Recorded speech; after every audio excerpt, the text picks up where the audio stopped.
Nos solars en livre audio. 7e partie chapitre 41 à 50.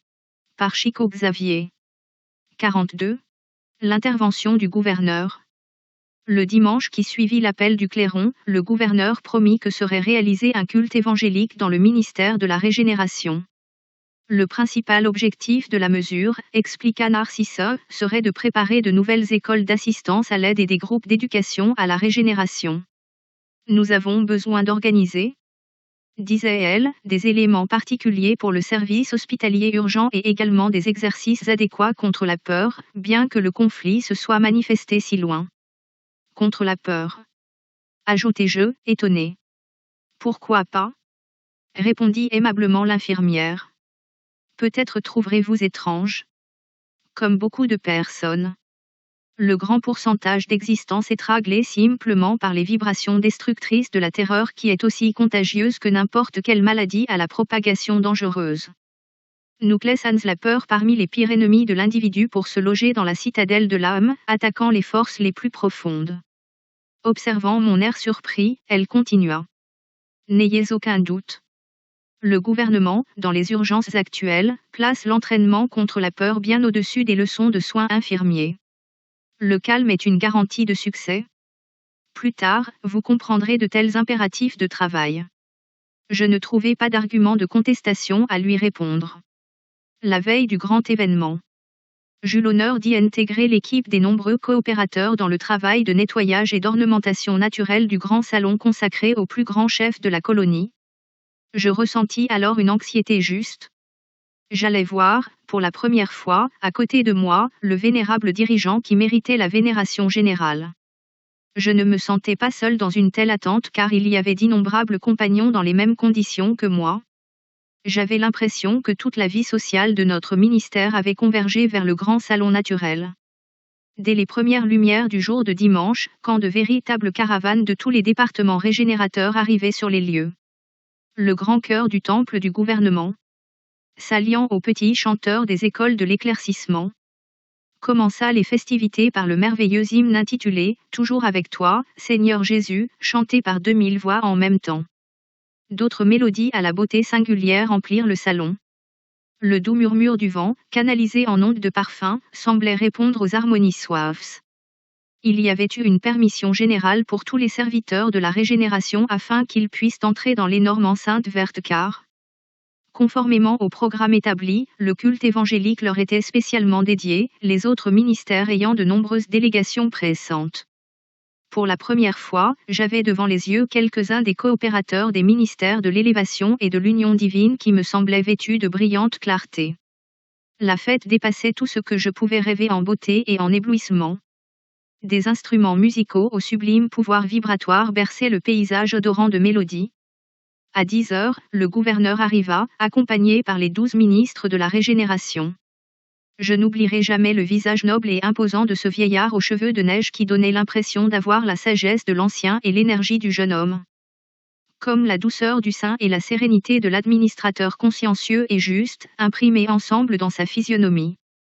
Grand, maigre, vêtu d'une tunique très blanche, les yeux pénétrants et merveilleusement lucides, il prenait appui sur un bâton bien qu'il marchât dans la position droite de la jeunesse. Satisfaisant ma curiosité, Salustio m'informa. Le gouverneur a toujours apprécié les attitudes patriarcales, considérant que l'on doit administrer avec un amour paternel. S'asseyant dans la plus haute tribune, les voix enfantines s'élevèrent suivies de harpes légères, entonnant l'hymne « À toi, Seigneur, nos vies ».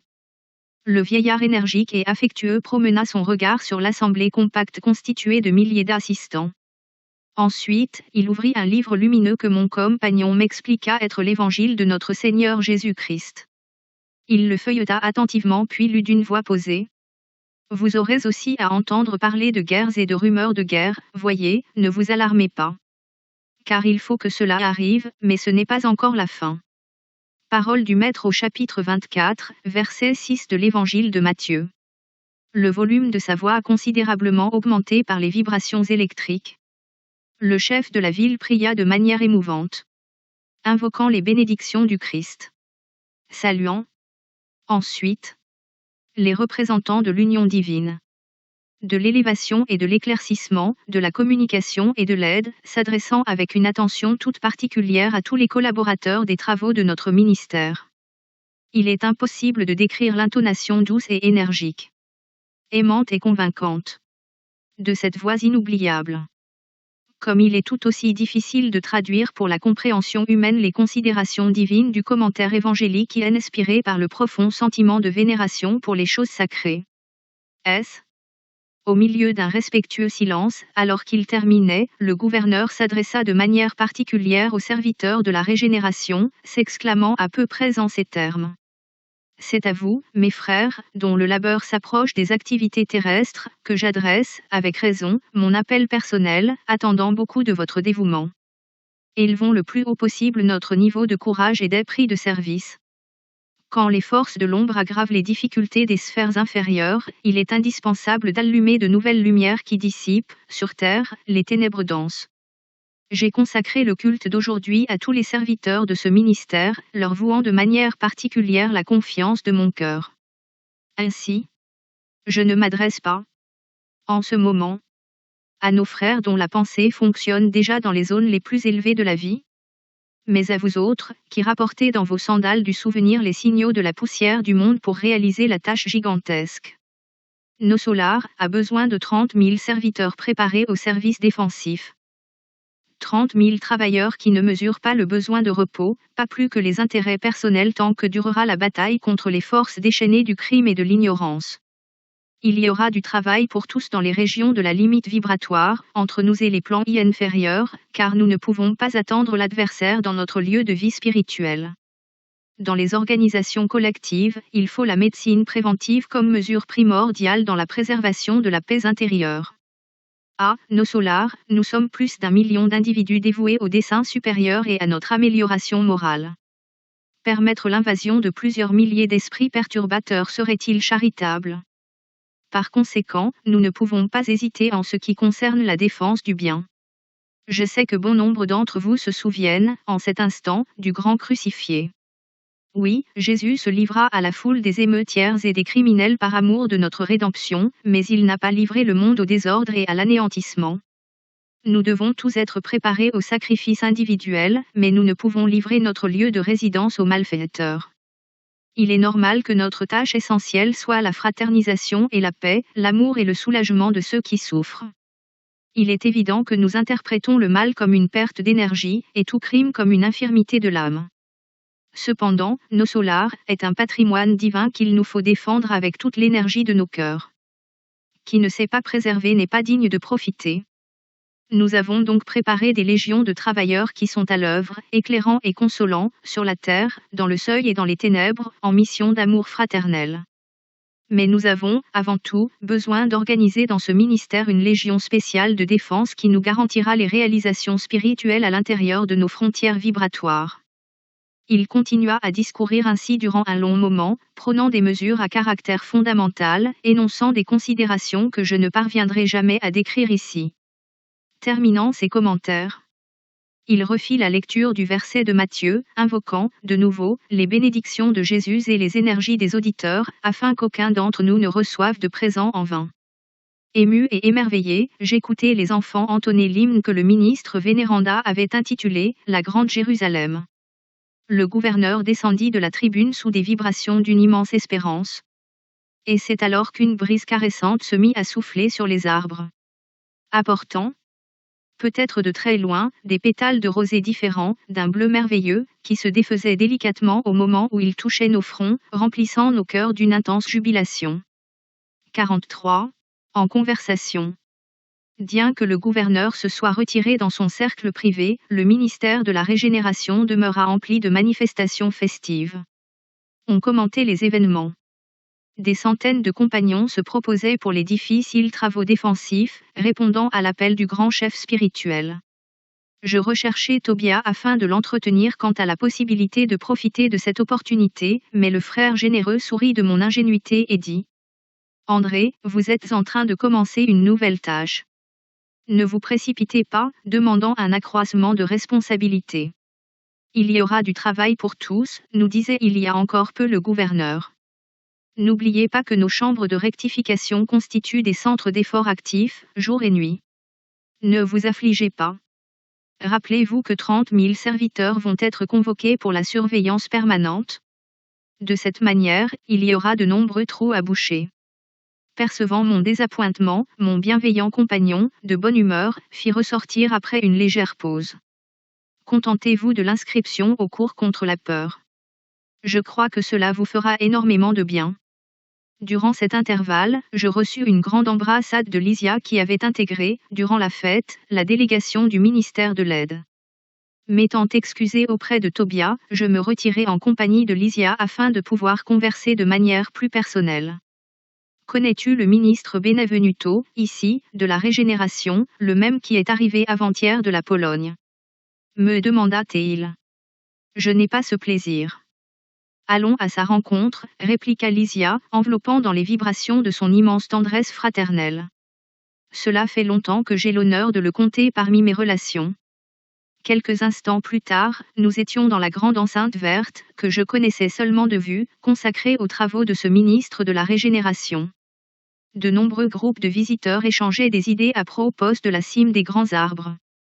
Lysia me conduisit jusqu'au plus grand regroupement où Benevenuto échangeait des propos avec plusieurs amis, me présentant avec des paroles généreuses. Le ministre m'accueillit, courtois, me faisant entrer dans son cercle avec une extrême bonté. La conversation se poursuivit de manière naturelle et je remarquai que l'on discutait de la situation dans la sphère terrestre. La situation que nous avons vue est très douloureuse, commenta Benevenuto d'un ton grave. Habitués à des travaux de paix en Amérique, aucun d'entre nous n'imaginait ce qu'était le travail de secours spirituel dans les champs de la Pologne. Tout est obscur, tout est difficile. Là-bas, on ne peut s'attendre à trouver les lumières de la foi chez les agresseurs, pas plus que chez la plupart des victimes qui se livrent totalement à d'effrayants sentiments. Les désincarnés ne nous aident pas, se limitant à absorber nos forces. Je n'avais jamais vu pareille souffrance collective depuis le début de mon ministère. Et la commission y est-elle restée longtemps? Demanda un des compagnons avec intérêt. Tout le temps disponible, ajouta le ministre. Le chef de l'expédition, notre collègue de l'aide, jugea nécessaire que nous restions attachés à la tâche afin d'enrichir nos observations et de profiter au mieux de l'expérience. Les conditions ne pouvaient, en effet, être meilleures.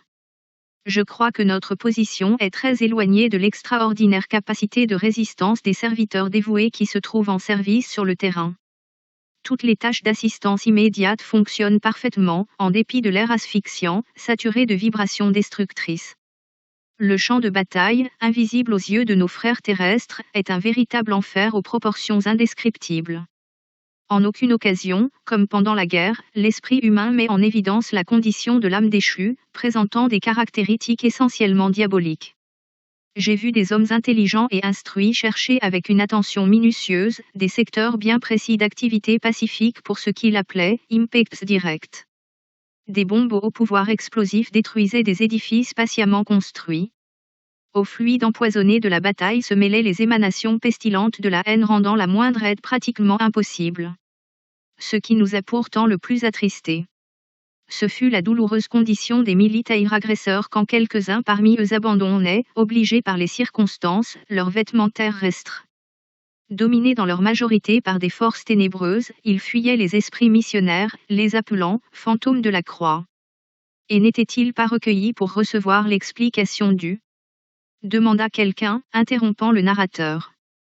Benevenuto ébaucha un geste significatif et répondit. Il sera toujours possible de s'occuper des fous pacifiques, dans leur foyer, mais quel remède faut-il réserver aux fous furieux, si ce n'est l'hospice? Il n'y avait pas d'autre possibilité. Pour de tels êtres, que de les laisser dans les précipices des ténèbres où ils seront naturellement obligés de se réajuster, donnant une chance aux pensées dignes. Par ailleurs, il est normal que les missions d'aide ne recueillent que les personnes prédisposées aux secours élevés. Mais les scènes entrevues furent excessivement douloureuses pour de nombreuses raisons. Profitant d'un léger intervalle dans la conversation, un autre compagnon donna son avis. Il est presque incroyable que l'Europe, avec autant de patrimoine culturel, se soit lancée dans pareille calamité. Manque de préparation religieuse, mes amis, expliqua le ministre avec une inflexion expressive dans la voix. Il ne suffit pas que l'homme ait son intelligence épurée, il lui est nécessaire d'illuminer ses réflexions pour la vie éternelle. Les églises sont toujours saintes dans leurs fondements et le sacerdoce sera toujours divin, quand il s'occupe essentiellement de la vérité de Dieu, mais le sacerdoce politique ne s'occupera jamais de la soif spirituelle de la civilisation. Sans le souffle divin, les personnalités religieuses pourront inspirer respect et admiration, pas la foi ni la confiance. Mais, le spiritisme ? Demanda abruptement l'une des personnes présentes.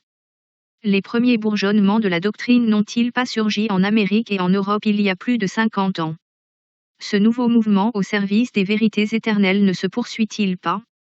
Benvenuto sourit, ébaucha un geste extrêmement significatif, et ajouta. Le spiritisme est notre grande espérance et parmi tous les titres qu'il pourrait recevoir, il est le consolateur de l'humanité incarnée, mais notre marche est encore très lente.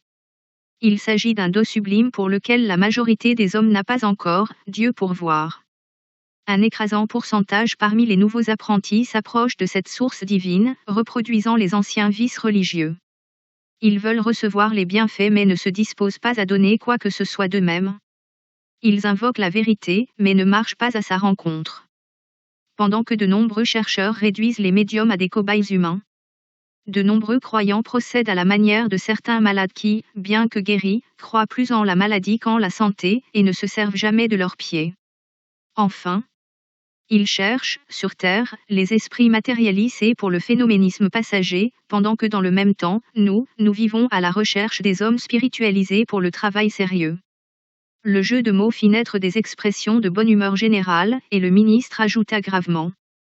Nos services sont astronomiques. Mais n'oublions pas que tout homme est une semence de la divinité. Attaquons l'exécution de nos devoirs avec espérance et optimisme, et soyons toujours convaincus que si nous faisons bien notre part, nous pourrons rester en paix, car le Seigneur fera le reste. 44. Les ténèbres. Pour apporter un peu plus de joie à la réunion, Lysia me fit connaître de nouveaux aspects de sa culture et de sa sensibilité. Pinçant avec maestria les cordes de la cithare, il nous fit nous souvenir de vieilles chansons et de vieilles mélodies de la terre. Journée vraiment merveilleuse. Les enchantements spirituels se succédaient, comme si nous nous trouvions en plein paradis. Quand je me retrouvais seul avec le bienveillant infirmier de l'aide, je cherchais à lui transmettre mes sublimes impressions. Sans aucun doute, dit-il en souriant, quand nous réunissons ceux que nous aimons, il se produit quelque chose de réconfortant et de constructif au plus profond de nous-mêmes. C'est l'aliment de l'amour, André. Quand de nombreuses âmes se rassemblent dans le cercle de telle ou telle activité. Leurs pensées s'entrelaçant, formant des centres de force vive au moyen desquels chacun reçoit sa part d'allégresse ou de souffrance, de la vibration générale. C'est pour cette raison que, sur la planète, le problème de l'ambiance est toujours un facteur à prendre en compte sur le chemin de chaque homme. Chaque être vivra de ce qu'il cultive.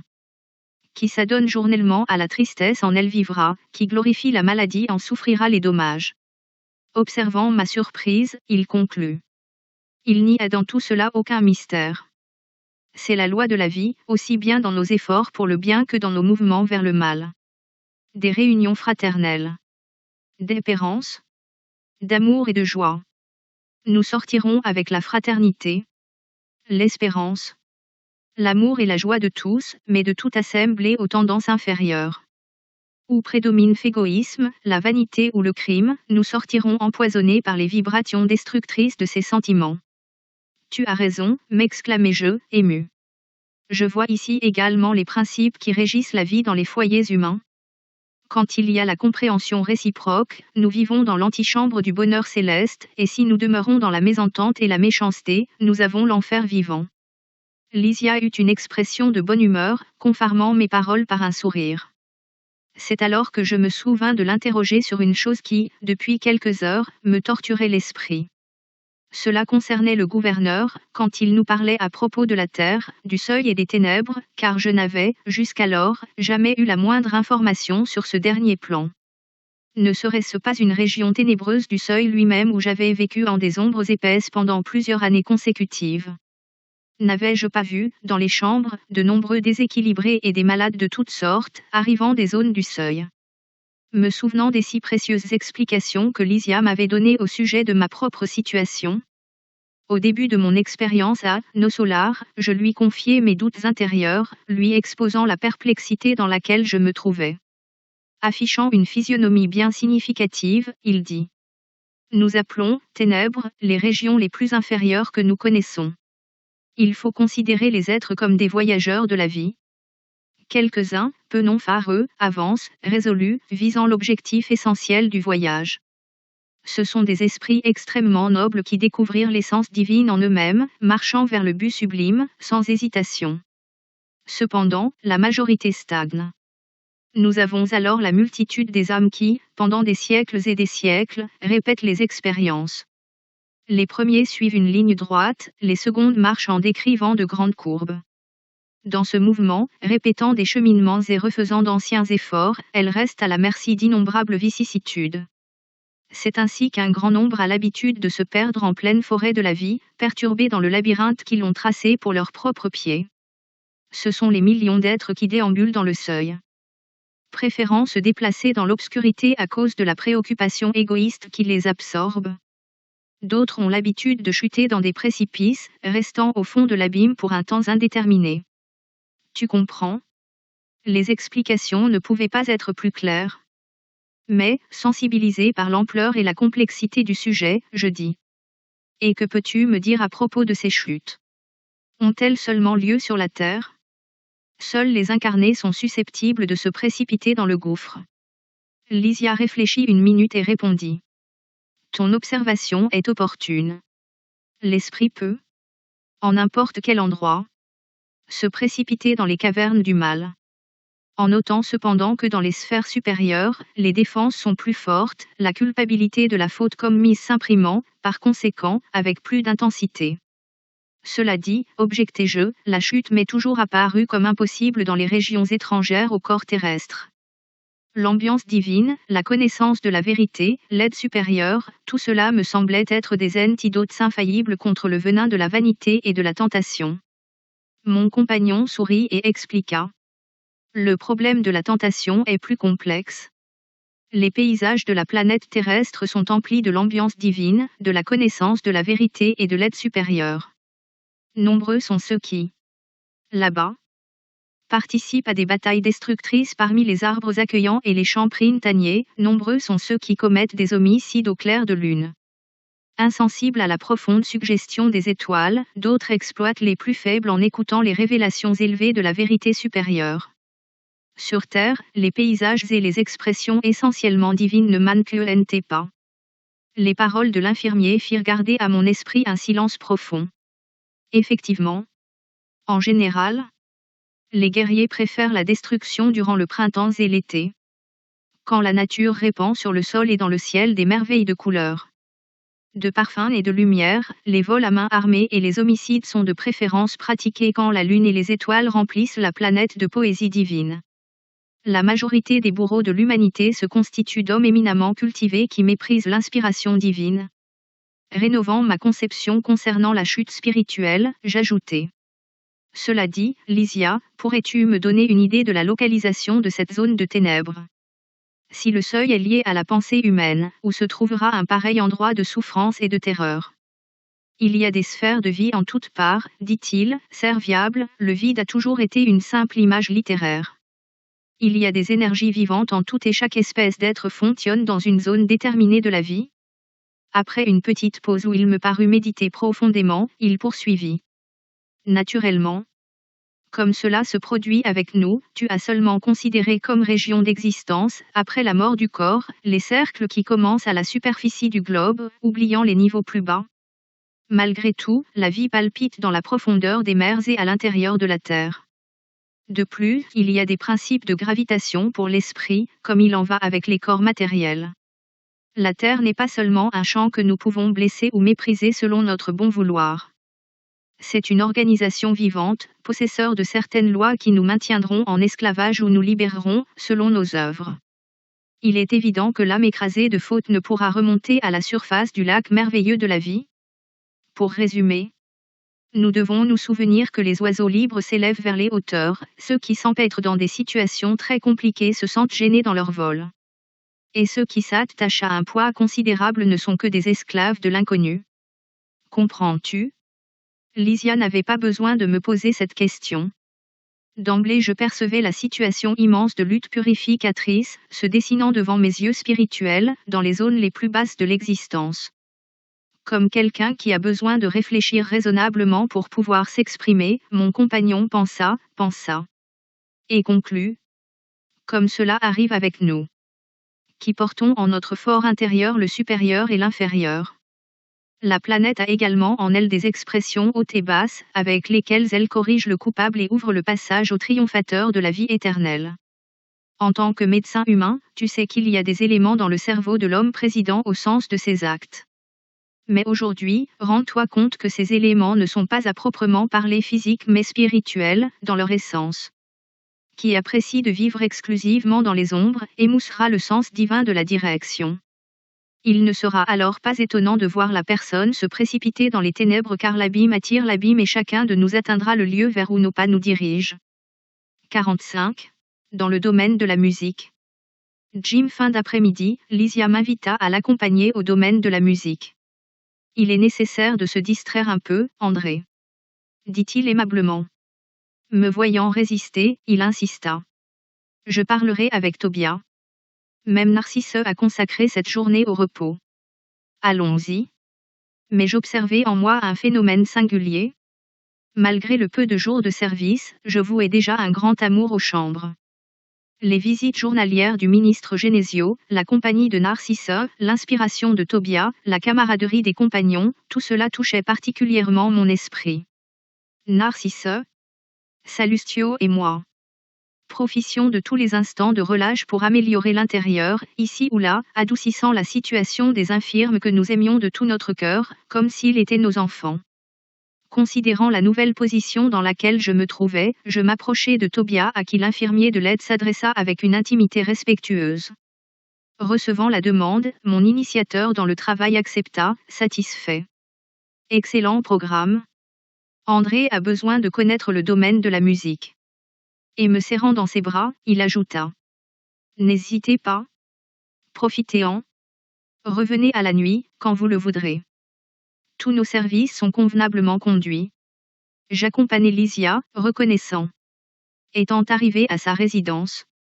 Au ministère de l'aide, j'eus la satisfaction de revoir Laura qui m'informa du prochain retour de la mer pleine d'abnégation d'Eloisa, retour de la planète prévu pour la semaine suivante. La maison était emplie de joie. Il y avait plus de beauté à l'intérieur et de nouveaux arrangements dans le jardin. Nous séparant, la propriétaire de la maison nous embrassa et dit avec bonne humeur. Alors dorénavant, la ville aura un habitué du domaine de la musique de plus. Prenez garde à votre cœur. Quant à moi, je resterai aujourd'hui à la maison mais je me rattraperai bientôt. Le temps ne tardera pas où j'irai chercher ma nourriture sur la terre. Au milieu de l'allégresse générale, nous gagnâmes la voie publique. Les jeunes étaient accompagnés de Polydoro et d'Estacio, avec qui ils discutaient de manière animée.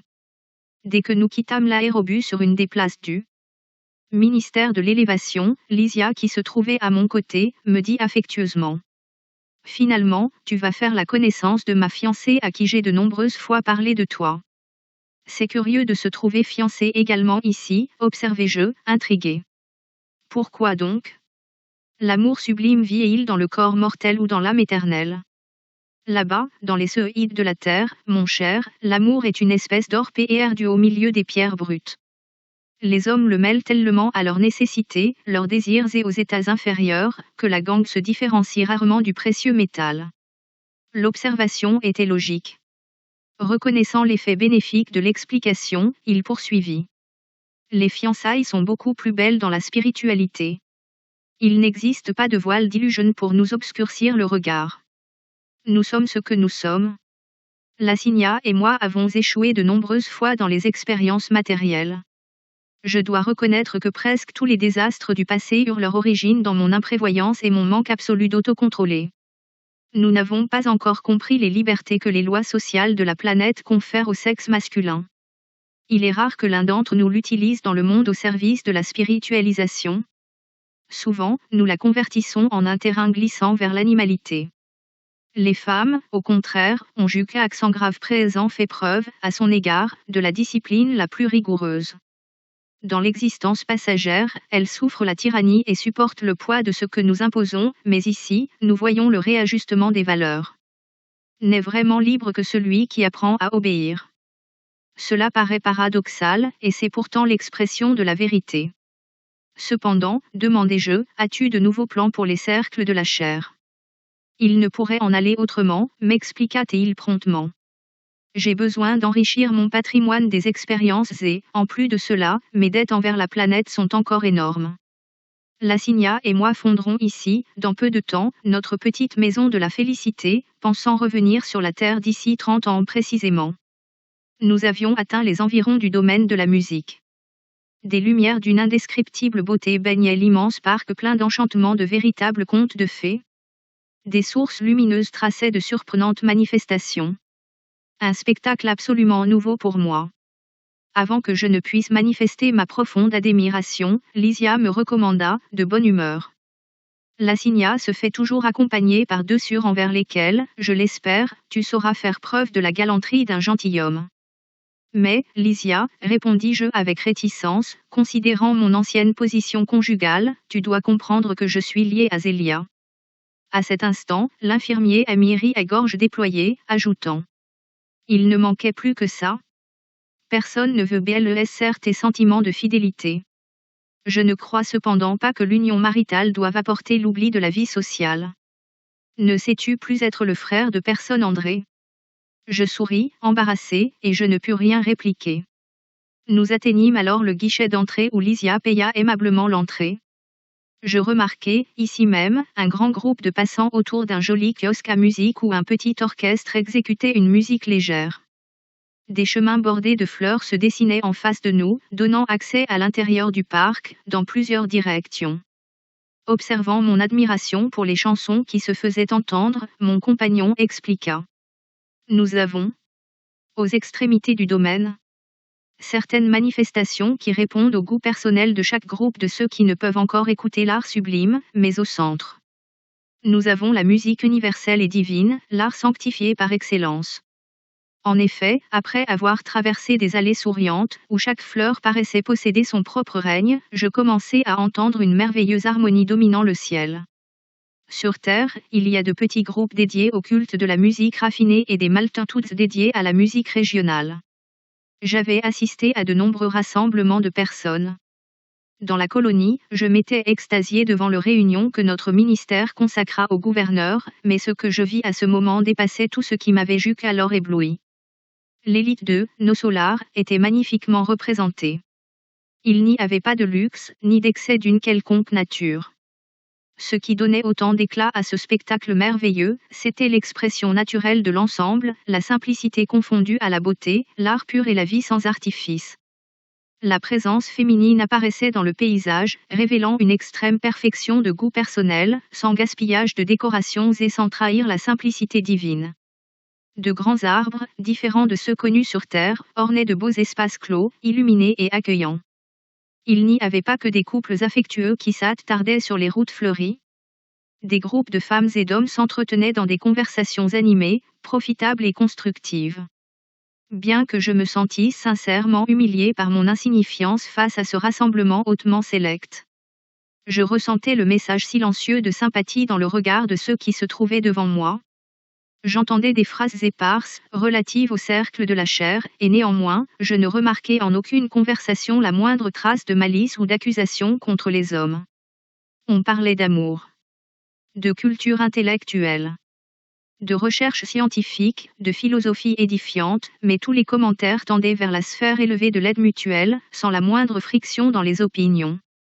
Je remarquai qu'ici, le plus savant limitait les vibrations de son pouvoir intellectuel. En même temps que les moins instruits élevaient, quand cela était possible, leur capacité de compréhension afin d'observer les dons de la connaissance supérieure. Je recueillis des références à Jésus et à l'Évangile en de nombreuses conversations et, cependant, c'est la note de joie régnant dans toutes les discussions qui m'impressionnait le plus. Personne n'évoquait le maître avec les vibrations négatives de la tristesse inutile, ou de l'injustifiable découragement. Jésus était évoqué partout, comme le suprême orienteur des organisations terrestres. Visible et invisible, plein de compréhension et de bonté, mais également conscient de l'énergie et de la vigilance nécessaires à la préservation de l'ordre et de la justice. Cette société optimiste m'enchantait. J'avais, devant mes yeux, la concrétisation des espérances d'un grand nombre de penseurs véritablement nobles, de la terre. Grandement émerveillé par la musique sublime, j'entendis Lysia dire. Nos orienteurs, en harmonie, peuvent absorber des rayons d'inspiration dans les plans plus élevés. Et les grands compositeurs terrestres sont, parfois, amenés dans des sphères comme la nôtre où ils reçoivent des expressions mélodiques, les transmettant, à leur tour, aux oreilles humaines, embellissant les thèmes reçus du génie qu'ils possèdent. L'univers, André, est plein de beauté et de sublimité. Le flambeau resplendissant et éternel de la vie provient, à l'origine, de Dieu. L'infirmier de l'aide, cependant, ne put continuer. Un groupe venait de nous faire face, l'assigna et les sûrs étaient arrivés et il était nécessaire de répondre aux impératifs de la confraternité. 46. Sacrifice de femmes. Une année passa, employée en des travaux qui se suivirent, pour ma plus grande joie. J'avais appris à être utile, j'avais trouvé le plaisir du service, ressentant une jubilation et une confiance croissante. Jusqu'ici, je n'étais pas retourné au foyer terrestre malgré l'immense désir qui harcelait mon cœur. Parfois, je tentais de demander des concessions sur ce point, mais quelque chose m'en empêchait. N'avais-je pas reçu ici l'aide adéquate, ne comptais-je pas ici avec la tendresse et l'estime de tous les compagnons? Je reconnaissais donc que s'il y avait eu un profit, j'aurais été amené depuis longtemps dans la vieille ambiance domestique. Mais il fallait attendre le mot d'ordre. De plus, malgré les activités dont il s'occupait dans la régénération, le ministre Clarencio continuait à être responsable pour ma présence dans la colonie. Laura et Tobia lui-même ne se lassaient pas de me rappeler ce fait. À diverses occasions, je m'étais retrouvé en présence du généreux ministre de l'aide et, cependant, il s'était toujours maintenu silencieux sur ce sujet. D'ailleurs, Clarencio n'avait jamais modifié son attitude réservée dans l'accomplissement des obligations concernant son autorité. Ce n'est qu'au moment de Noël, quand je me trouvais dans les réjouissances de l'élévation, qu'il aborda légèrement le sujet, devinant le poids de l'absence de ma femme et de mes petits-enfants. Il commenta les joies de la soirée et assura qu'il ne se trouverait pas loin le jour où il m'accompagnerait jusqu'à ma demeure familiale. Je l'avais remercié, ému, attendant plein d'espérance. Cependant, nous atteignons septembre 1940 sans que je visse la réalisation de mes désirs. Mais la certitude d'avoir passé tout mon temps dans les chambres de rectification, en service utile, me rassurait. Je n'avais pas pris de repos. Nos tâches se poursuivaient toujours, sans solution définitive. Je m'étais habitué à prendre soin des infirmes, à interpeller leurs pensées. Je ne perdais pas de vue la pauvre Elisa, la conduisant, de manière indirecte vers de meilleures expériences. Mais la mesure qui consolidait mon équilibre émotionnel accroissait mon impatience de revoir les miens. La sensation d'absence me faisait souffrir profondément. En compensation, je recevais, de temps à autre, la visite de ma mère qui ne m'abandonna jamais à mon propre sort bien qu'elle demeurât en des cercles plus élevés. La dernière fois que nous nous vîmes, elle me fit part de sa volonté de m'annoncer ses nouveaux projets. Cette attitude de douce résignation face aux souffrances morales qui blessaient son âme sensible m'émut profondément. Quelles nouvelles résolutions avait-elle prises ? Intrigué, j'attendais sa visite, impatient de connaître ses plans. En effet, durant les premiers jours de septembre 1940, ma mère vint aux chambres et, après les tendres salutations, elle me communiqua sa volonté de retourner sur la terre. Elle m'expliqua son projet sur un ton affectueux. Mais, surpris et en désaccord avec pareille décision, je protestai. Je ne suis pas d'accord. Que tu retournes à la vie physique. Pourquoi s'enfermer à nouveau dans le chemin obscur sans nécessité immédiate ? Affichant une noble expression de sérénité, ma mère dit. Ne prends-tu pas en compte l'angoissante condition de ton père, mon fils ? Il y a de nombreuses années que je travaille pour le relever et mes efforts se révèlent inutiles. Laerte est aujourd'hui un sceptique au cœur empoisonné. Il ne peut demeurer en pareille position sous peine de plonger en des abîmes plus profonds. Que faire, André ? Aurais-tu le courage de le revoir en une telle situation et de fuir le secours nécessaire ? Non, répondis-je impressionné, je travaillerai pour l'aider, mais tu pourrais l'aider d'ici aussi. Je n'en doute pas. Cependant, les esprits qui aiment, vraiment, ne se limitent pas à tendre la main de loin. À quoi nous servirait la richesse matérielle si nous ne pouvions en faire profiter ceux que nous aimons? Pourrions-nous, par hasard, résider en un palace reléguant nos petits enfants aux intempéries? Je ne peux pas rester à distance. Étant donné que je pourrais déjà compter sur toi ici, je m'unirai à Louisa afin d'aider ton père à rencontrer à nouveau le chemin juste. Je pensai, et répondis. Malgré tout, j'insisterai, maman. N'y aurait-il pas de moyen pour éviter cette éventualité? Non. Non, ce ne serait pas possible. J'ai étudié attentivement le sujet. Mes supérieurs hiérarchiques concordèrent dans leurs conseils. Je ne peux amener l'inférieur dans le supérieur, mais je peux faire le contraire. Que me reste-t-il sinon cela? Je ne dois pas hésiter une minute. J'ai en toi le soutien du futur. Alors, ne te perds pas, mon fils, et aide ta mère quand tu pourras transiter entre les sphères qui nous séparent de la surface. Entre-temps, veille sur tes sœurs qui se trouvent peut-être encore dans le seuil, en travail actif de purification. Je serai de nouveau sur le monde, d'ici quelques jours, où je me trouverai avec Laerte pour les services que le Père nous confie. Mais, demandai-je, comment se trouvera-t-il avec toi? En esprit? Non, dit ma mère avec une expression physionomique significative. Avec la collaboration de quelques amis, je l'ai localisé sur Terre, la semaine passée, préparant sa réincarnation immédiate sans qu'il ne puisse percevoir notre aide directe. Il voulait fuir des femmes qui le subjuguaient encore, peut-être avec raison, et nous avons profité de cette disposition pour le soumettre à la nouvelle situation corporelle. Mais cela est possible. Et la liberté individuelle? Ma mère sourit, un peu triste, et répondit. Il y a des réincarnations qui fonctionnent de manière drastique. Bien que le malade se sente sans courage, il existe des amis qui l'aident à prendre le saint remède, même s'il est fort amer. Concernant la liberté sans restriction, l'âme peut seulement invoquer ce droit quand elle comprend le devoir et le pratique. Quant au reste, il est indispensable de reconnaître que le débiteur est l'esclave du compromis accepté. Dieu a créé le libre arbitre, nous créons la fatalité. Il est donc nécessaire de rompre les menottes que nous avons fondues pour nous-mêmes. Pendant que je me perdais en de profondes pensées, elle continua, reprenant ses observations antérieures. Les malheureuses sœurs qui le persécutent ne l'abandonnent cependant pas. Et s'il n'y avait eu la protection divine par l'intermédiaire de nos gardes spirituels, peut-être lui aurait-elle retiré la chance de cette nouvelle réincarnation. Mon Dieu! M'exclamai-je. Serait-ce alors possible? Sommes-nous à ce point à la merci du mal? Sommes-nous de simples jouets entre les mains des ennemis? Ces interrogations. Mon fils, expliqua ma mère, très calmement, doivent planer en nos cœurs et sur nos lèvres avant que nous ne contractions de nouveaux débits, et avant que nous ne transformions des frères en adversaires sur le chemin. Ne fais pas d'emprunt à la méchanceté. Et ces femmes? Demandai-je. Que sera-t-il fait de ces malheureuses? Ma mère sourit et répondit. Elles seront mes filles d'ici quelques années. Il faut se souvenir que je vais sur le monde pour aider ton père. Personne n'aide efficacement en augmentant les forces contraires, comme on ne peut éteindre sur la terre un incendie avec du pétrole. Il est indispensable d'aimer, André. Ceux qui ne croient pas perdent le véritable chemin, pérégrinant par le désert, ceux qui se trompent se détournent de la route réelle, plongeant dans le marécage. Ton père est aujourd'hui un sceptique et ses pauvres sœurs supportent de lourds fardeaux dans la boue de l'ignorance et de l'illusion. Dans un proche futur, je les mettrai toutes dans mon giron maternel, réalisant ma nouvelle expérience.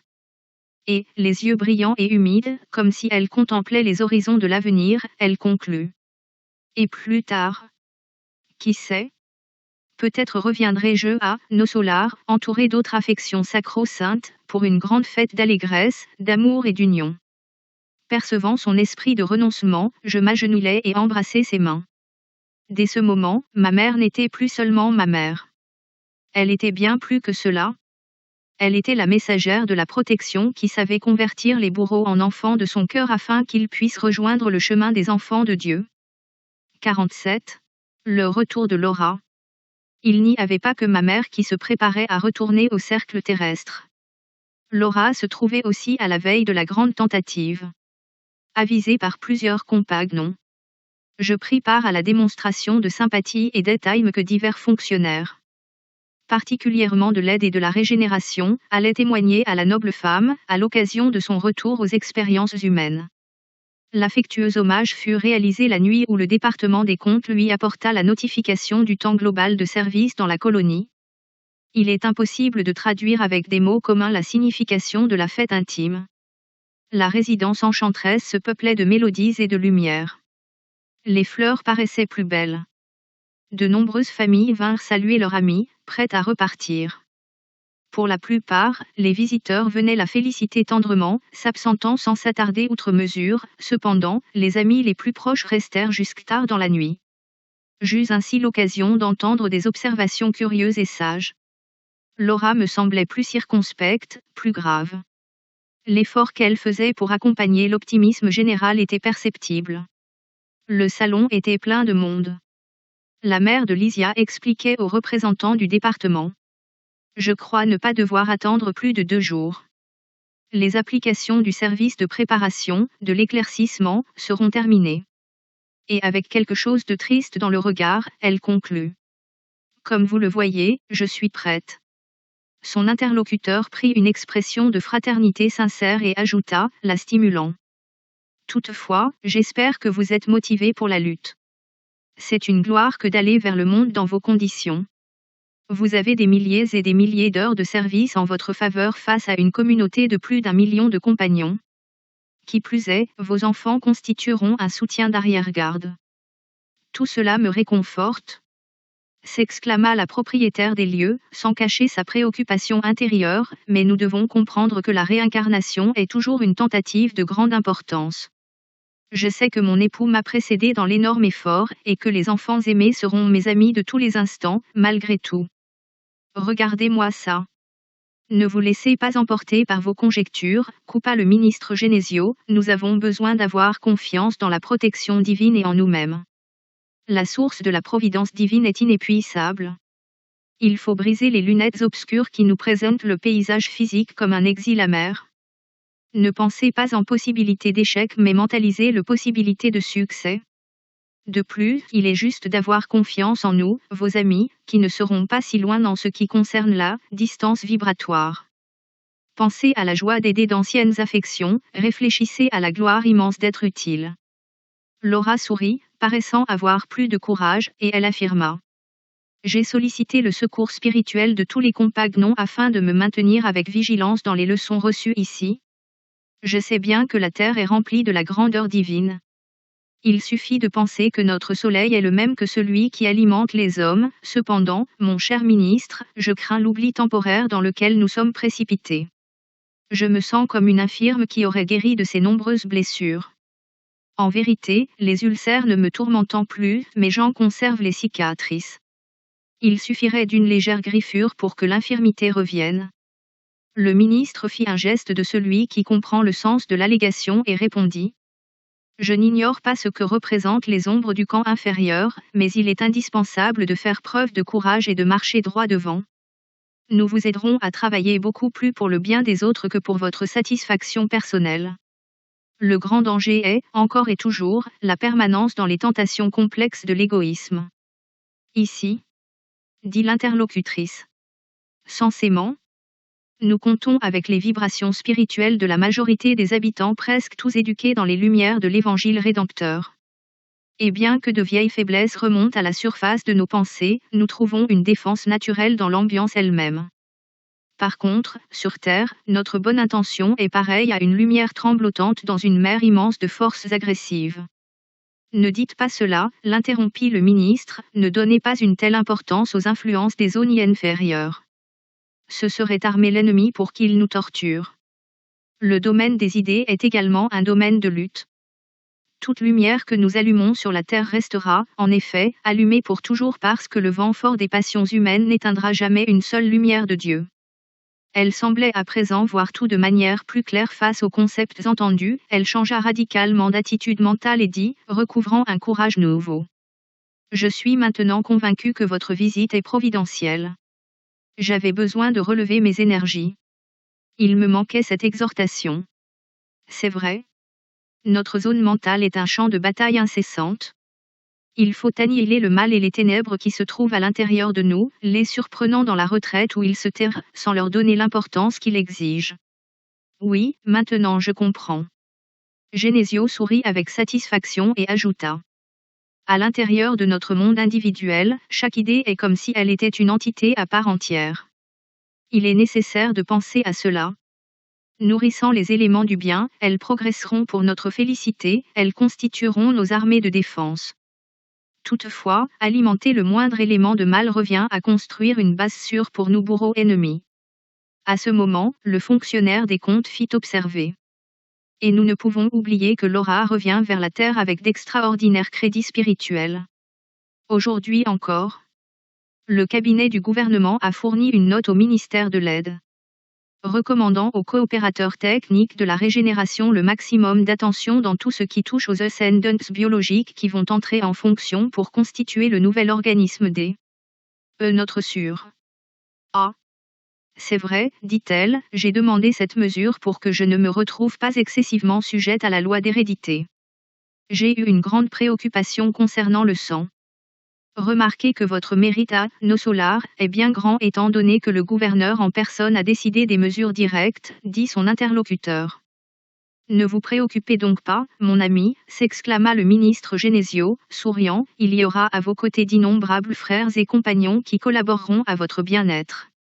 Grâce à Dieu, dit Laura, réconfortée. Il me fallait vous entendre, il me fallait vous entendre. Lysias et les sœurs auxquelles s'était jointe la sympathique et généreuse Teresa, manifestèrent une joie sincère. Ma mère avait besoin d'oublier les préoccupations, commenta l'infirmier dévoué de l'Aide. En fin de compte, nous ne resterons pas ici à dormir. Tu as raison, dit la propriétaire de la maison, je cultiverai l'espérance, confierai dans le Seigneur et en vous tout. Par la suite, les commentaires revinrent au plan de la confiance et de l'optimisme. Personne ne commenta le retour sur terre, sinon comme une opportunité bénite de répéter et apprendre, pour le bien. Tard dans la nuit, au moment où je pris congé, Laura me dit sur un ton maternel. Demain soir, André, je compte également sur vous. Nous ferons une petite réunion privée. Le ministère de la Communication nous a promis la visite de mon époux. Bien qu'il se trouve dans le lien physique, Ricardo sera amené ici avec l'aide fraternelle de nos compagnons. De plus, demain, je ferai mes au revoir. Ne soyez pas absent. Je la remerciai, avec émotion, m'efforçant pour dissimuler mes larmes de tristesse prématurée qui se faisaient présentes en mon cœur. 48. Culte en famille. La réunion à laquelle je me présentais à la maison de Lysia n'aurait peut-être pas paru si surprenante aux pratiquants du spiritisme. Mais pour moi, la situation était inédite et intéressante. Une petite assemblée d'un peu plus de 30 personnes s'était réunie dans la salle à manger spacieuse. La disposition des meubles était la plus simple possible. Des fauteuils s'alignaient par rangées de 12 face à l'estrade où le ministre Clarencio assumait la position de directeur, entouré de Laura et de ses enfants. À une distance approximative de 4 mètres, se trouvait un grand globe cristal d'une hauteur d'environ 2 mètres. Enveloppé, dans sa partie inférieure, d'une longue série de fils qui se branchaient à un petit appareil, identique à nos haut-parleurs. De nombreuses questions dansaient dans mon cerveau. Chaque invité prenait, dans la grande salle, la place qui lui revenait, mais j'observais qu'il y avait des conversations fraternelles dans tous les groupes. Me trouvant à côté de Nicolas, ancien serviteur du ministère de l'Aide et ami intime de la famille de Lysia, j'osai lui demander quelque chose. Le compagnon ne se fit pas prier et il expliqua. Nous sommes prêts. Cela dit, nous attendons l'ordre de la communication. Notre frère Ricardo se trouve dans la phase de l'enfance terrestre et il ne lui sera pas difficile de se détacher des maillons physiques les plus forts, pour quelques instants. Mais il viendra jusqu'ici. Demandai-je. Pourquoi ne pourrait-il pas en aller ainsi? Rétorqua mon interlocuteur. Ce ne sont pas tous les incarnés qui s'enchaînent au sol de la terre. Comme les pigeons voyageurs qui vivent, parfois, un temps long de service, entre deux régions, il y a là-bas des esprits qui vivent entre deux mondes. Et indiquant l'appareil qui nous faisait face, il me dit. Ici se trouve la chambre qui nous le montrera. Pourquoi un globe cristallin? Demandai-je, curieux. Ne pourrait-il pas se manifester sans lui? Il est bon de se souvenir, dit Nicolas, poliment, que nos émotions émettent des forces susceptibles de perturber. La petite chambre cristalline est constituée d'un matériau isolant. Nos énergies mentales ne pourront pas la traverser. À cet instant, Lysia fut appelée au téléphone par les fonctionnaires de la communication. Le moment était venu. Le travail principal de la réunion pouvait être commencé. Je remarquai, sur la pendule murale, qu'il était minuit passé de 40 minutes. Notant mon regard interrogatif, Nicolas dit à voix basse. C'est seulement maintenant qu'il y a suffisamment de paix dans le récent foyer de Ricardo, là-bas, sur la terre. Naturellement, la maisonnée se repose, les parents dorment et dans la nouvelle phase, ils ne restent pas entièrement unis au berceau. Il ne lui fut pas possible de poursuivre. Se levant, le ministre Clarencio demanda une homogénéité de pensée et une véritable fusion des sentiments. Une grande quiétude se fit et deux prononça une prière simple et émouvante.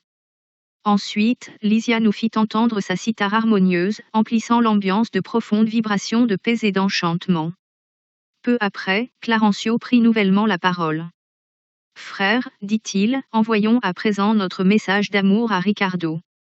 Avec surprise, je vis alors que les filles et la petite fille de Laura, accompagnées de Lysia, abandonnaient l'estrade, prenant position près des instruments de musique. Judith, Lolanda et Lysia se chargèrent, respectivement, du piano, de la harpe et de la cithare, aux côtés de Teresa et d'Eloisa qui intégraient le gracieux chœur familial. Les cordes fines se marièrent aux échos de la douce mélodie et la musique s'éleva, caressante et divine, pareille à un gazouillement céleste. Je me sentais tiré vers les sphères sublimes de la pensée quand les voix argentines bercèrent l'intérieur de la maison. Lysia et ses sœurs chantaient une merveilleuse chanson qu'ils avaient eux-mêmes composée.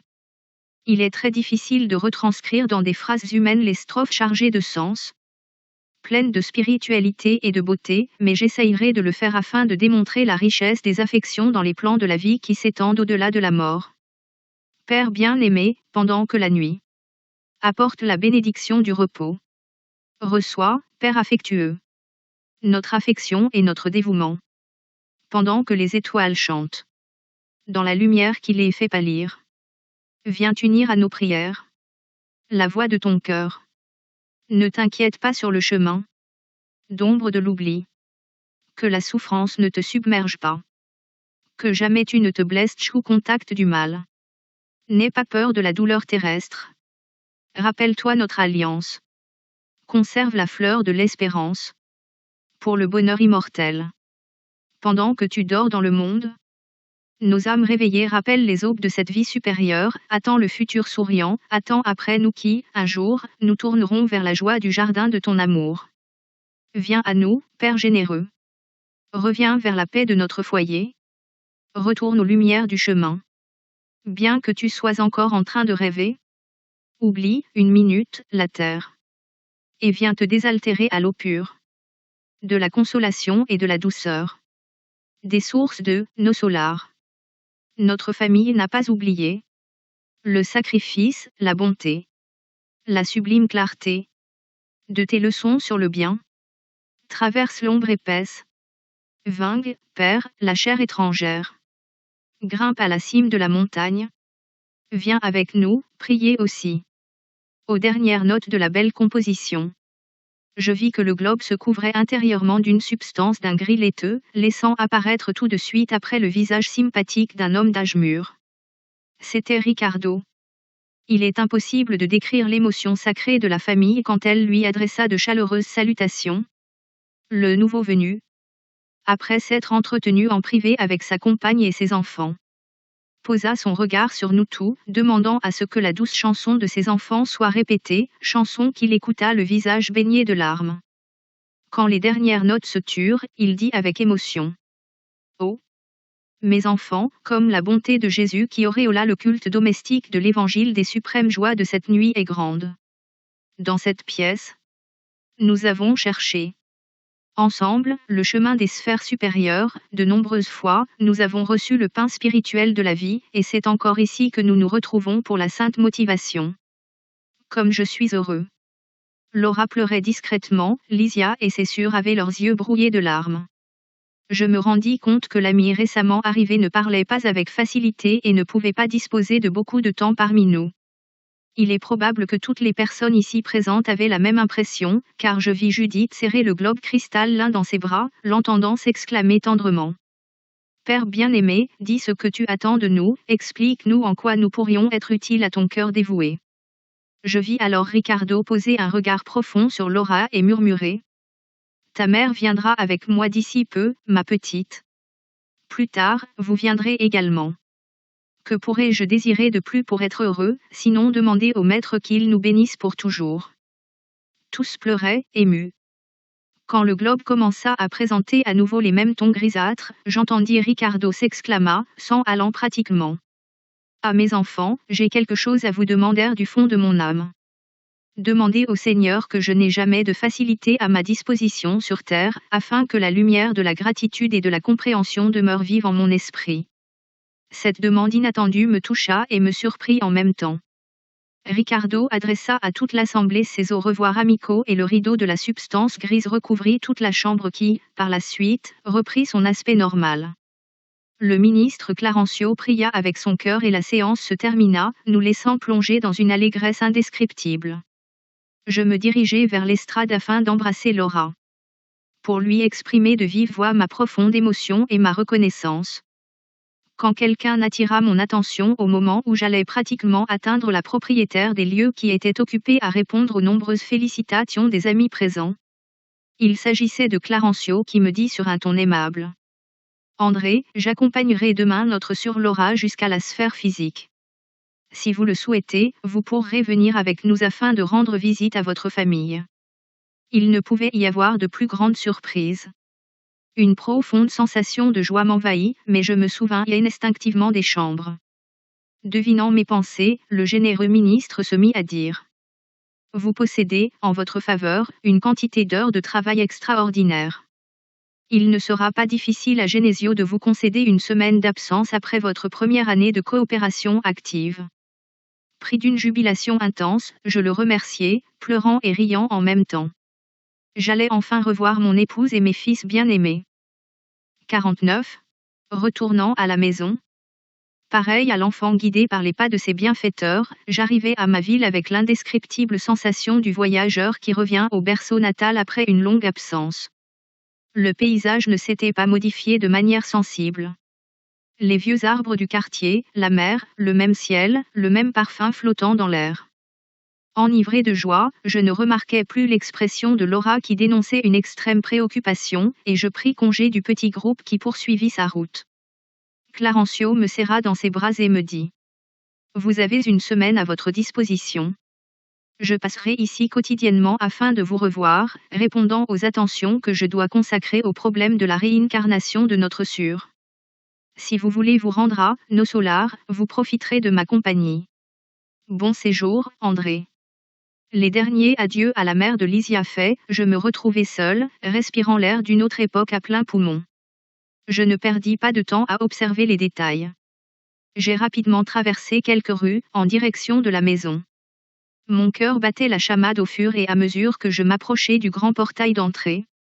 Comme autrefois, le vent caressait les arbres du petit parc. Des azalées et des rosées éclosaient, saluant la lumière printanière. En face du portique se dressait l'imposant palmier que nous avions planté, avec Zélia, lors de notre premier anniversaire de mariage. Ivre de félicité, je me dirigeai vers l'intérieur. Cela dit, on dénotait en tout d'énormes différences. Où se trouvaient les vieux meubles en Jekeren de astérisque. Et le grand tableau où nous formions, avec mon épouse et mes enfants, une belle famille. Quelque chose m'oppressait d'anxiété. Que s'était-il passé ? Je commençai à chanceler sous le poids de l'émotion.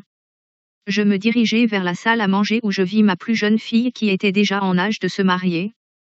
Et presque au même instant, je vis Elia qui sortait de la chambre accompagnant un homme qui me sembla être, à première vue, un médecin. Astérisque NDT. Le Jekeren de famille de Bignoniacées est un arbre d'ornement originaire du Brésil très recherché en ébénisterie, donnant des fleurs au bleu éclatant. Je criai mon allégresse de toute la force de mes poumons, mais les mots semblaient retentir dans toute la maison sans jamais atteindre les oreilles des personnes présentes. Je compris la situation et me tus, désappointé. Baissant le ton de sa voix, son interlocuteur dit. Je ne pourrai donner un diagnostic sûr que demain car la pneumonie se présente très compliquée en raison de l'hypertension. Tous les soins sont bien peu, le docteur Ernesto réclame un repos absolu. Qui serait ce docteur Ernesto? Je me perdais dans une mer de questionnements quand j'entendis mon épouse supplier. Mais docteur, sauvez-le, par pitié. Je vous le demande. Oh! Je ne supporterais pas de me retrouver veuve une seconde fois. Zélia pleurait en se tordant les mains, démontrant une immense angoisse. Un éclair ne m'aurait pas frappé avec une telle violence. Un autre homme avait pris possession de mon foyer. Mon épouse m'avait oublié. La maison ne m'appartenait plus. Avait-il valu la peine d'attendre aussi longtemps pour recueillir de pareilles désillusions? Je courus jusqu'à ma chambre, remarquant qu'il y avait un autre mobilier dans l'alcôve spacieuse. Sur le lit se trouvait un homme d'âge mûr affichant un délicat état de santé. À côté de lui, 3 personnages noirs allaient et venaient, se montrant intéressés à aggraver ses souffrances. D'entrée, j'eus la volonté de haïr l'intrus de toutes mes forces. Mais ce n'était plus moi, le même homme qu'autrefois. Le Seigneur m'avait appelé aux enseignements de l'amour, de la fraternité et du pardon.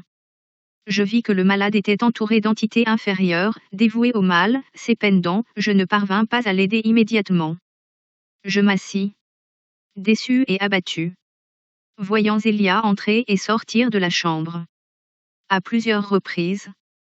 Caressant l'infirme avec la tendresse qui me revenait en d'autres temps. Et, après de longues heures d'observation et de méditation arrière, je revins, chancelant, à la salle à manger où je trouvais mes filles en train de converser. Les surprises se succédaient. La plus grande s'était mariée et avale un pétale l'enfant dans les bras. Et mon fils, où pouvait-il être? Zélia informa convenablement une vieille infirmière et vint s'entretenir, plus calmement, avec les filles. Je suis venue te voir, maman, s'exclama l'aînée, non seulement pour prendre des nouvelles du docteur Ernesto, mais parce qu'aujourd'hui, l'absence de papa tourmente mon cœur de manière singulière. Depuis ce matin, je ne sais pas pourquoi je pense tant à lui. C'est une chose que je ne sais pas bien définir.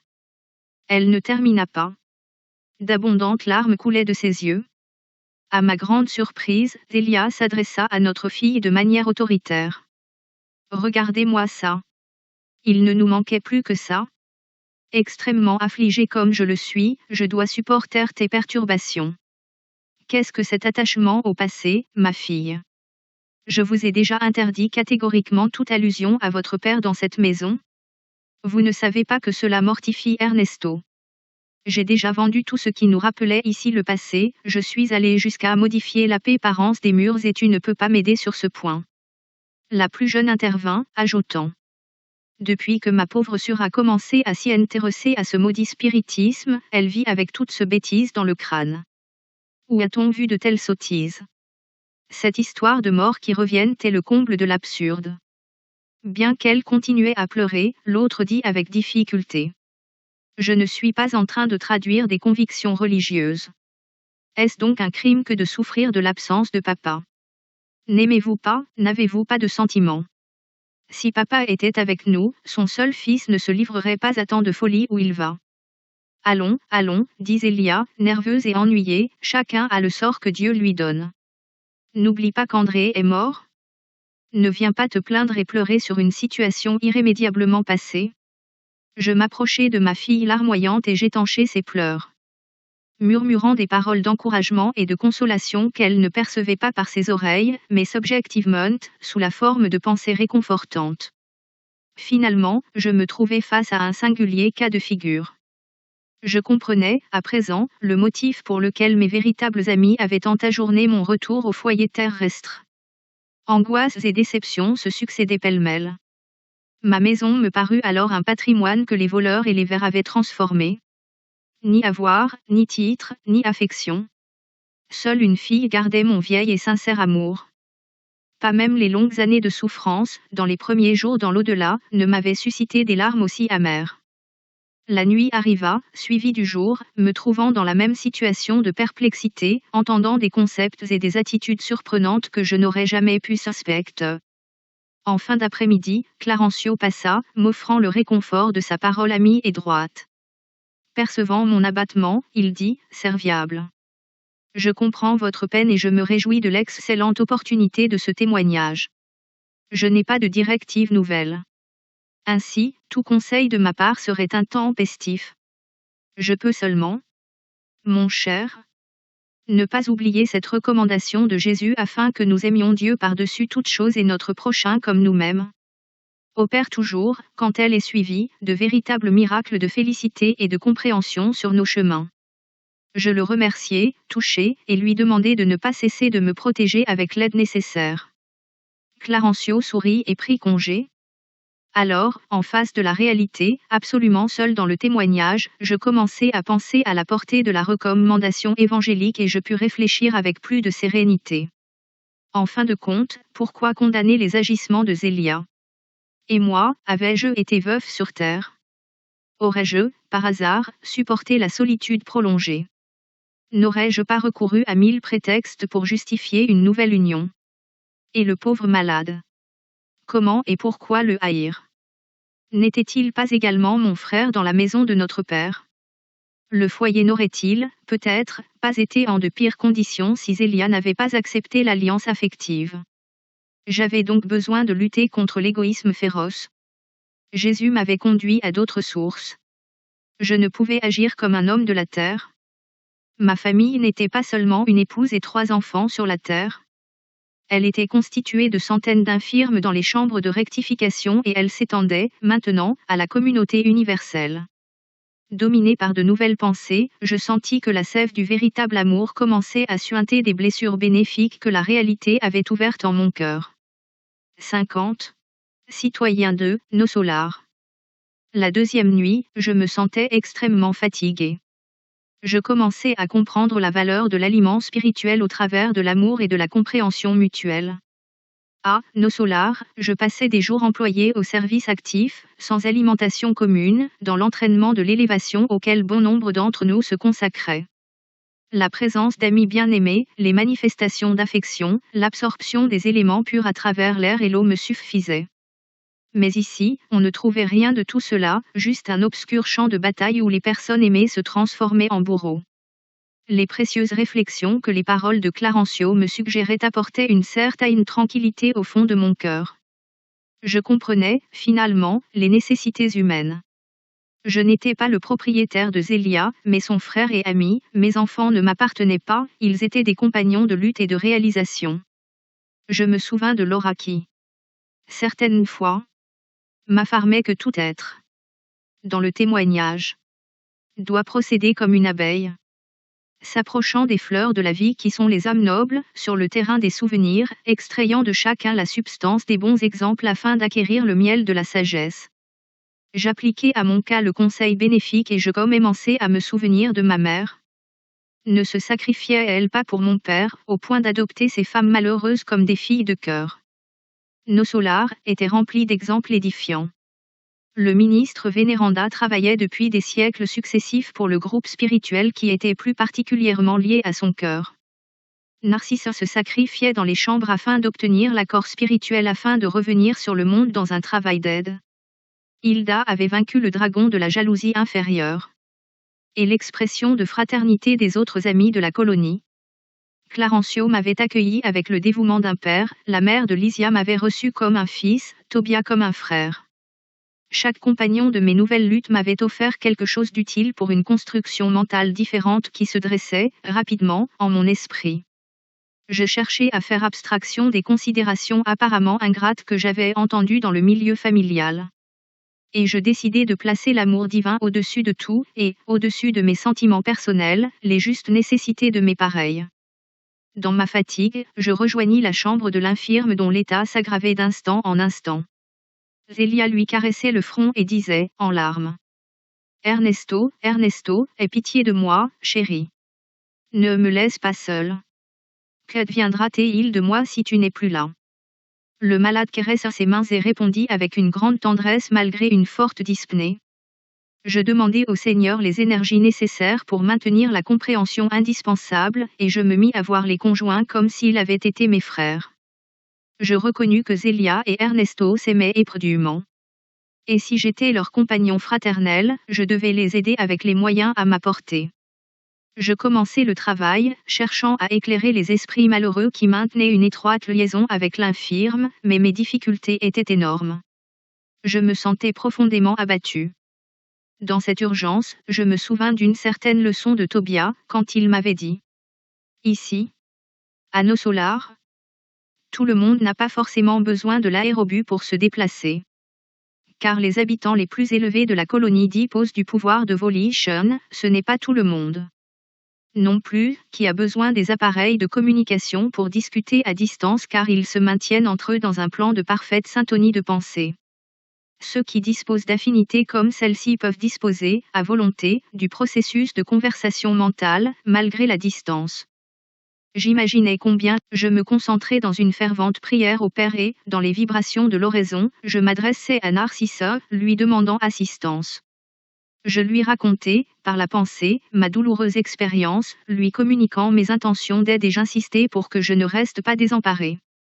Il se produisit alors ce que je n'osais espérer. 20 minutes s'écoulèrent environ, quand, l'esprit encore absorbé dans ma demande, quelqu'un toucha légèrement mon épaule. C'était Narcisse qui répondait à ma requête, souriante. J'ai entendu votre appel, mon ami, et je suis venu à votre rencontre. Je débordais de joie.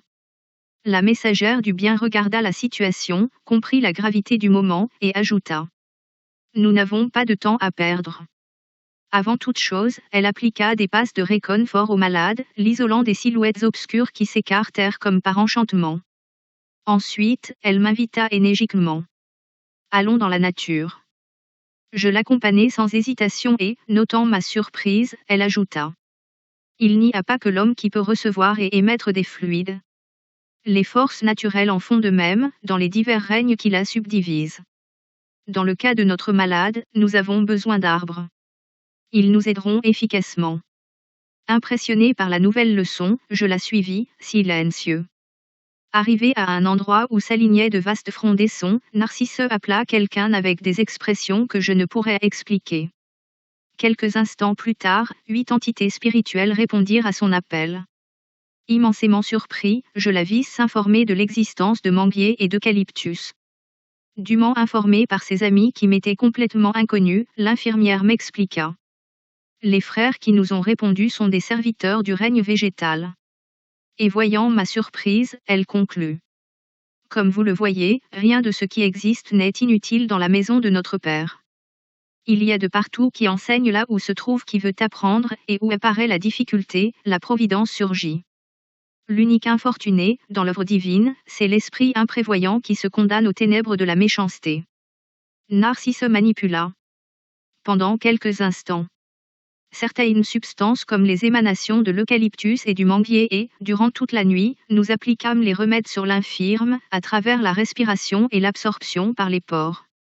Ce dernier sentit une amélioration sensible. Tôt le matin, le médecin fit observer, extrêmement surpris. Il y a eu, cette nuit, une réaction extraordinaire. C'est un véritable miracle de la nature. Zélia était radieuse. La maison s'emplit d'une allégresse nouvelle. Je sentais à mon tour une grande joie en mon âme. Une inspiration profonde et de belles espérances revigoraient mon être. Je reconnaissais que de vigoureux liens inférieurs s'étaient rompus en moi, à jamais. Ce jour-là, je rentrais à Nossolar, en compagnie de Narcisse et, pour la première fois, j'utilisais la capacité de volition. Rapidement, nous avions parcouru de grandes distances. Le drapeau de la joie se déployait dans mon monde intérieur. Transmettant à la généreuse infirmière mon impression de légèreté, je l'entendis m'expliquer. À Nossolar, une grande partie des compagnons pourraient se dispenser de l'aérobus et se déplacer, à volonté, dans les espaces de notre domaine vibratoire. Mais vu que la majorité d'entre nous n'a pas acquis cette faculté, tout le monde s'abstient de l'utiliser sur la voie publique. Toutefois, cette abstention ne nous empêche pas d'utiliser ce processus loin de la ville, quand il est nécessaire de parcourir de longues distances rapidement. Une compréhension nouvelle et de nouveaux enchantements enrichirent mon esprit. Instruit par Narcisse. Je me rendais de la maison de la terre à la cité spirituelle, et vice-versa, sans grande difficulté, intensifiant le traitement d'Ernesto dont l'amélioration se fit franche et rapide. Clarencio me rendait visite, quotidiennement, se montrant satisfait de mon travail. À la fin de la semaine, j'arrivais au terme de mes premiers congés des chambres de rectification. L'allégresse avait pris possession des conjoints que j'appréciais comme des frères. Il était donc nécessaire de retourner au devoir juste. À la douce lumière du crépuscule, je pris le chemin de nos solars, totalement transformé. Durant ces 7 jours qui passèrent si rapidement, j'avais appris de précieuses leçons dans le culte vivant de la compréhension et de la fraternité légitime. L'après-midi sublime m'emplissait de grandes pensées. Comme la providence divine est immense, me dis-je dans un monologue intérieur. Avec quelle sagesse le Seigneur dispose de tous les travaux et de toutes les situations de la vie? Avec quel amour s'occupe-t-il de toute la création? Mais quelque chose m'arracha de la méditation dans laquelle je m'étais plongé. Plus de 200 compagnons venaient à ma rencontre. Tout me saluait, généreux et accueillant, Lysia, Lacinia, Narcisse, Silvère, Tobia, Salustio et de nombreux autres coopérateurs des chambres étaient ici. Je ne savais quelle attitude adopter, accueilli ainsi, par surprise. C'est alors que le ministre Clarencio apparut devant tout le monde, me tendant la main et disant: Jusqu'à aujourd'hui, André, vous étiez mon pupille dans la cité, dorénavant, au nom du gouvernement, je vous déclare citoyen de nos solars. Pourquoi une telle magnanimité si mon triomphe était si petit? Je ne parvins pas à retenir les larmes d'émotion qui troublaient ma voix. Et, considérant la grandeur de la bonté divine, je me jetai dans les bras paternels de Clarencio, pleurant de gratitude et de joie.